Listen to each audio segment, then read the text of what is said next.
hero there. Yeah, right. That's right. Lamont, how disappointed are you in the decision by the judges? I really don't want to get into the judges, that I ran or any robbery type thing. I'm gonna just say this. I love boxing, I love being in the ring. I was happy and blessed that I was able to go out there, put on a good performance, and leave safe. How would you rate Danny Garcia's power, like, as to Matisse's power or the people you faced recently? No disrespect to him, but I didn't feel any of his punches. Wow. Did you feel that there was anything else you, other than to say knock him out, is there anything else you would have done differently that might have secured a victory? I felt like I should have went to the body more. Normally that's my forte, but it was a bit awkward at first, and I just had to tell myself to just throw it anyway. He kind of come down with his head, and I felt like we would have a head clash if I, sat down on my body shots the way I normally do. So I kind of stayed away from it early, but eventually I was just like, man, I just got to throw it regardless of what, and so I just started going to the body. But I should have started a little earlier with the body shots. Lamont, it was very clear cut on the scorecards that over the last 5 rounds, the judges saw you as the dominant fighter in the fight because you were settling down in front of him and getting your shots off. Do you feel you could have started that a couple rounds earlier? No, because that was the game plan. Maybe if I would have sat down earlier, he had a little bit more steam in his punches, maybe I get caught, maybe I get hurt.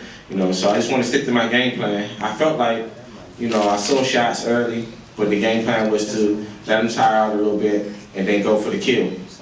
So I won't say that I should have started early. I think I did it at the right time.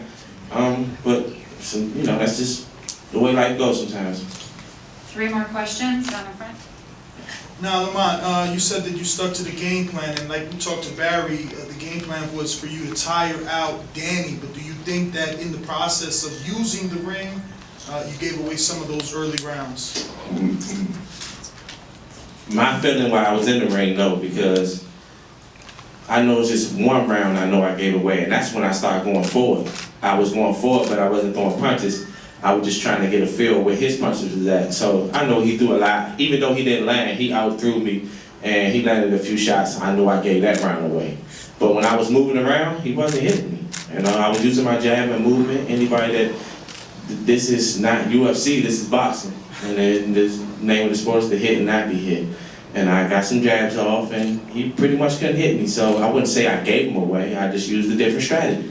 You remember the De La Hoya Trinidad, same thing. I mean, we can go there and go back and forth, whatever. I made my decisions, me and my trainer made a decision, for a game plan, and we stuck to it. And at the end of the day, you gotta live with the results. You've spoken for some time now about what it takes for you to make 140, and you said after this fight that you are considering moving up to 147. Why are you considering that, and what is it like for you now, boiling all the way down to 140, or in this case, 143? 147 for me is really out of curiosity. I just wanted to see how I feel. But I can definitely still make 140 and still get in the ring healthy. This time I did 143. I really ain't do no real workout, none this week.